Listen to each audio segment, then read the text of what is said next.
Hey Pitmasters, what's up? Today we're going to be testing the ultimate supermarket steak. Remember the old days when you were only able to get a good steak with your butcher? Those were some good days. Nowadays you can find a proper steak at a supermarket too. So I went to 4 different supermarkets, well-known brands of supermarkets. You have them in the United States as well as in Europe. And I went in search for all of the best and the worst steaks. And this is what I came home with. Before we're going to take a closer look at these steaks, we're going to fire up our barbecue because I want to taste them as well. We're still under construction, so let's just keep the camera in this direction. We'll cover that area of the construction later. Let's focus on our Big Joe, getting it all fired up. We'll start by putting in our favorite charcoal, Kamado Joe Big Block, and we'll fire up our barbecue. This one says party favorite on the package. Guess we're gonna have a party. Oh, this one's fun as well. This is a 120-day grain fed, but it comes from the rib section. I'm just gonna organize these into what I think is the best one and which I think is the worst one. And what that comes in a package out of the freezer, looking like this. All right, I made my selection. Let's start with what I think is going to be the worst steak. This is what I think is going to be the worst steak. Let me translate this for you, this little part here. It says biefstuk. It basically means steak in Dutch. Now you noticed it says Irish on the package, and I just want to give a big shout out to all of my Irish guys. I love Ireland. I love you, McGregor. Please don't hit me, but I think you're gonna have the worst steak. All right, so we're going to try this steak, but let me tell you first why I think this is the worst steak. The reason why, because the texture of the meat, it looks, I don't know, really tough. And I cannot be sure where it comes from, but I think it comes from a part of the top round. Not quite sure. It doesn't say on the package on which part of the cut it's from. If it would have been the baby top, I would have been excited about it, but it just looks bad, let's just put it that way. And I think they also added something to the package to make sure that the meat stays red, it doesn't turn gray with oxygen. But hey, let's just open it up and see what it tastes like and what the texture's like. You can immediately see that the color of the meat is changing to a lighter color. So they definitely added something or had like a gas filling to prevent it from discoloration. The meat feels really tough and strong, so if I try and tear it up, it's not like a tenderloin or a baby top. You can't tear this up. It's really tough. So that confirmed my suspicion. This is definitely not a tender part, and this is definitely not something we would call a steak. But hey, you know, it's cheap. Let's just grill this up and see what happens. I got my Kamado Joe set up to 2 parts. 1 direct part and 1 indirect part. So we're going to do the reverse sear technique on this steak. I'm going to place it over indirect heat and let the core temperature get up to a temperature of 54 degrees Celsius. We're going to take our steak off the grill, let it rest, and then after 5 minutes we're going to sear it off. We really want the flames to hit the steak hard. We want to build up a nice crust. Because this is a thick cut of steak, I want to make sure that I grill on all sides. Get a good crust on it, that's what I'm looking for. But because there's not much fat in the steak, I don't think we're going to have the best crust. Now we got a good crust. I'm going to put it on a cutting board. Let our steak rest. Season it with a little bit of Madon salt.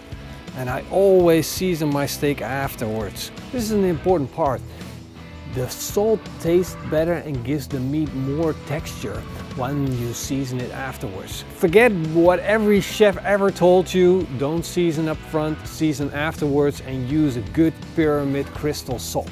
All right, time to start slicing up that steak. I'm curious to see what's it like on the inside. Getting gray. Now let's give this steak a try. It does shred up easily. I already sliced it thin, knowing it was going to be tough, but it's definitely tougher than I expected. My mama used to buy these steaks. Sorry, mama. You just keep on chewing forever. Remember that feeling? Sitting on the table, chewing on your steak? Forever and ever. This steak, no good. Flavor is there. It tastes like beef. get a good beef flavor, but I don't know where they got this part from the cow.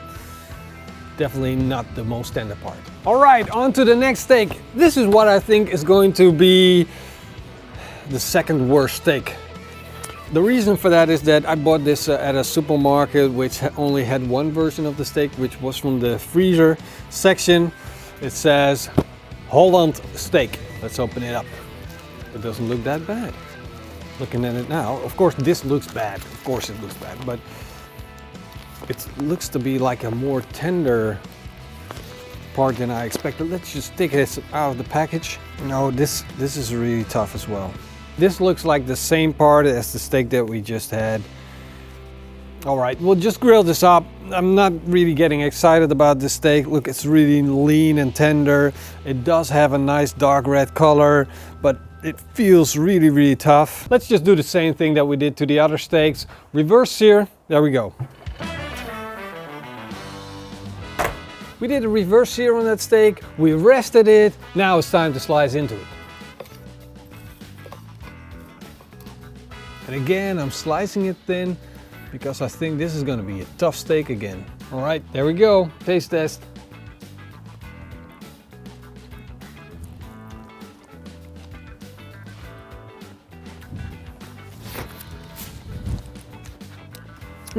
Yummy. This was the worst one so far. Ugh, horrible. It had a strong liver flavor. It was super tough, more tough than the other one. Supermarket, what are you doing to us? Why? Why? I'm starting not to like this test. It's been so long since I had a bad steak. And this is a good reality check of what a really bad steak is. So let's move on to the next one. I selected yet again a steak which doesn't say what it is. And why do I think this comes in a third place? Well, I see some marbling there, that's mainly it. There we go. We're just gonna do this the same way that we did the other ones. I'm fearing the worst here. This is gonna be just as tough as the other ones. So we're gonna go indirect first and then we're going to finish it off over a hot grill. Our steak is seasoned, rested, time to slice into it. All right, there we go.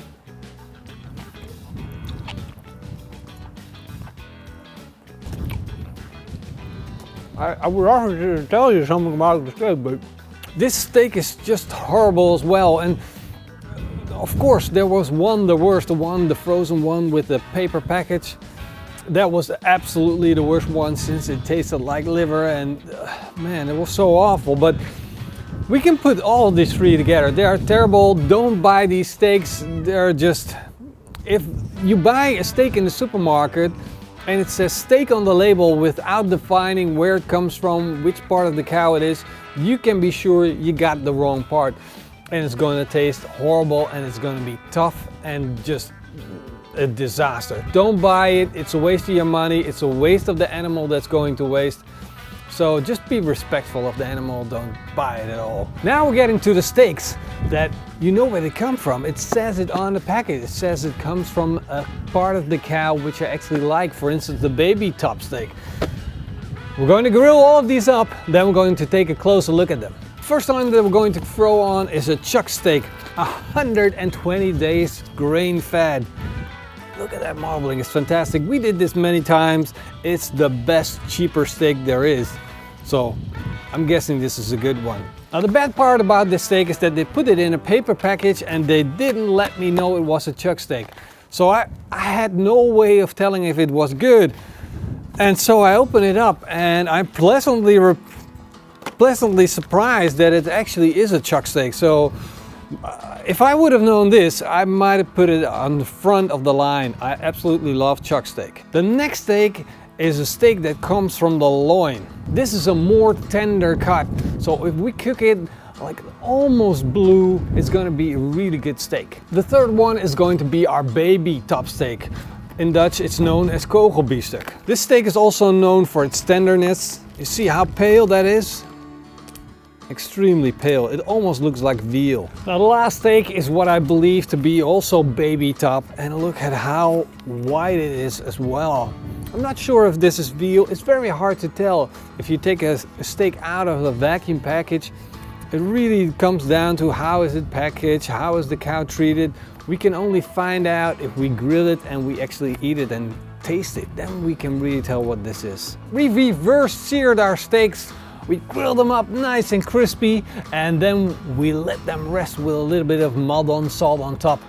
Now I'm going to slice into our first baby top steak. All right, there we go. Already more tender, a little bit then. Still not really tender, but again, I get a little bit of that liver flavor. Sorry, the baby top is not doing it for me. Let's give that second baby top a try. You see how white that is? It looks like veal. Way more tender. Definitely veal. There's absolutely no flavor in the steak. It's tender. It's the first one that I would call reasonable, which is not like really horrible. So this is the first one. It's like the veal baby top steak that is okay. So this will be okay to buy. I could take another bite. Now we're going to try our loin steak, which should be way better. All right, let's give it a try.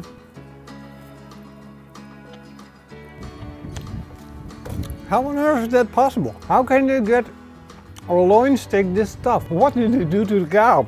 I mean, come on. That's gonna make me chew longer than I chewed on the other steaks, the worst ones. This is bad. Don't buy a loin steak from the supermarket. This is not good.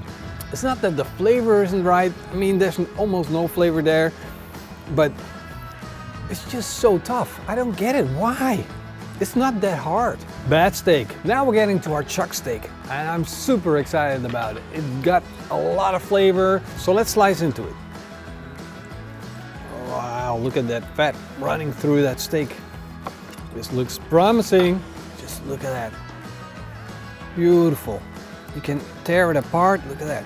That is good news. All right, let's give this a try.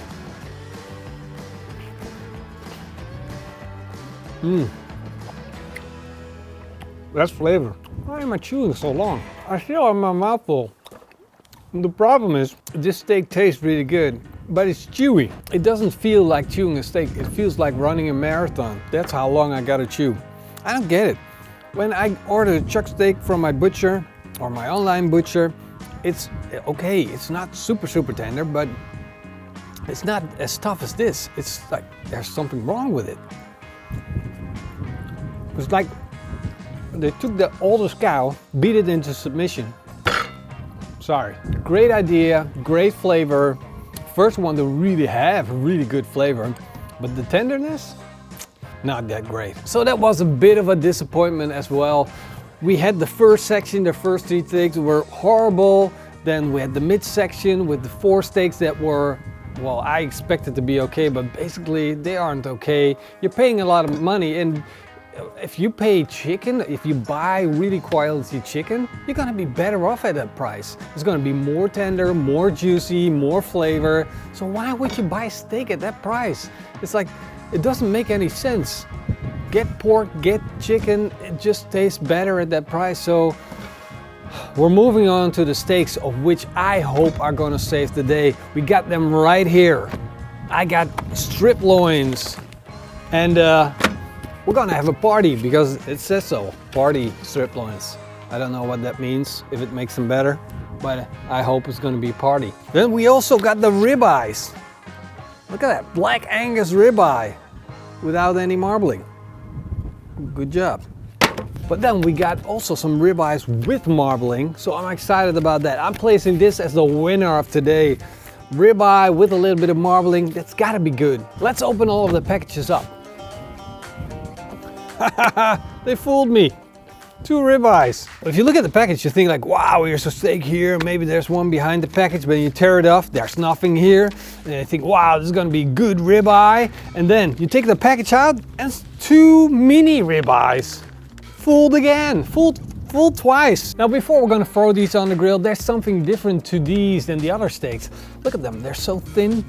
They cut thin to save money and to give you that optical illusion you're getting a big steak, but they're just too thin to do a reverse sear. We're just gonna grill these on both sides direct, and they're gonna be done.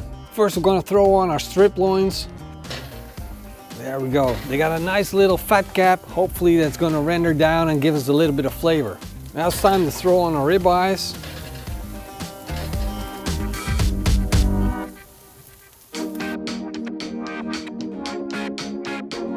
We got a nice bit of color on our steaks. They actually turned out pretty good looking.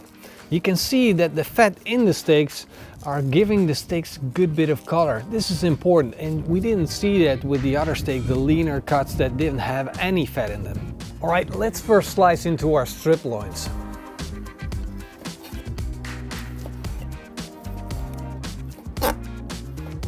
This strip loin looks really tasty to me. Crunchy on the outside, nice and pink on the inside. A little bit of fat there, right there. Nice bit of salt. I'm gonna taste it. That's a good steak. I had worse strip loins. This is the first one which I recommend trying, Morrison. Go ahead, give it a try. What do you think, Morrison?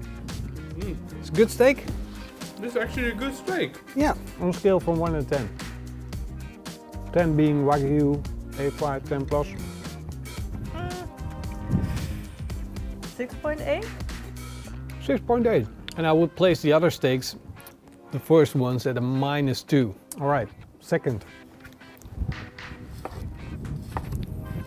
You can see that this strip loin isn't as pink as the other one. It doesn't have probably as much flavor, but we're gonna give it a try, right, Denise?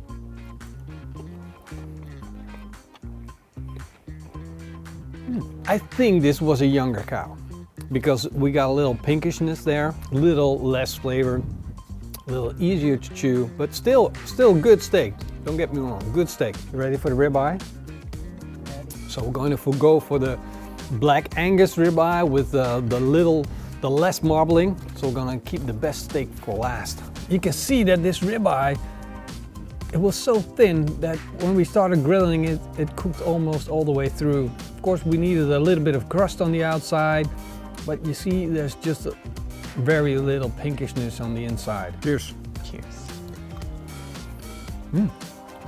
Less flavor. Less flavor. Less flavor. I wanted to say that. How is that even possible? How can a ribeye have less flavor than a strip loin? I don't even know how they do it. Do they have a flavor extracting machine? I don't know. I don't get it. They fooled you. They fooled me once, they fooled me twice. Still, I'm gonna get another piece because I still like the steak. It's gonna be 6. Still all right. Yeah. I'd rather have this one than this one. Okay. Here comes the masterpiece. The ribeye with the most marbling, nice red color. We're going to slice into it. Take a piece. You're going to take the whole thing. It's smakelijk. More flavor. Not as tender. I'm going to take a reference bite out of our strip loin. If you did that, if you drop the salt, it's 7 years bad luck. Oh no. Yes. I don't know about that one. No. I'm gonna say the strip loins are better. Because of the fat cap on the strip loins, it provides the steak with a lot of flavor. So if you buy a supermarket steak and you got a strip loin with a nice bit of fat cap, you get a bit of flavor on your steak. What are you doing? Morrison, come in with the camera. No, I can't show them do what you that. did. No. Yes, show them. She spit out the fatty parts. I couldn't chew it. You couldn't chew it. Why do you do that? Morrison, Ew. get a tripod. It's just going to be you and me for the taste test from now on. In all seriousness, my advice, if you're going to buy supermarket steaks, go for the strip loin, get a nice bit of fat cap on it, and then try and find the ones that are maybe a little bit of reddish with, I don't know, just get a strip loin and hope for the best. It's keep your fingers crossed. It's like Russian roulette. You're gonna be either on the good side or on the bad side. And if it's gonna be bad, it's gonna be bad. But promise me one thing, if it says steaks but it doesn't say where it comes from, Don't buy it. Don't buy it. Just buy chicken. You're better off. Thank you for watching, and thank you very much to the patrons, YouTube members. You guys freaking rock. And you know what? We're gonna be sending out the t-shirts to all of the Patreon members that have been supporting us on the $10 tier for over 6 months. You guys freaking rock. Make sure you put in all your information to your account so we can ship you those t-shirts, and we're gonna contact you for the right size. Thank you very much for all your support. We couldn't have done it without you, and well, what's left to say then? Wees smakelijk. And keep on grilling.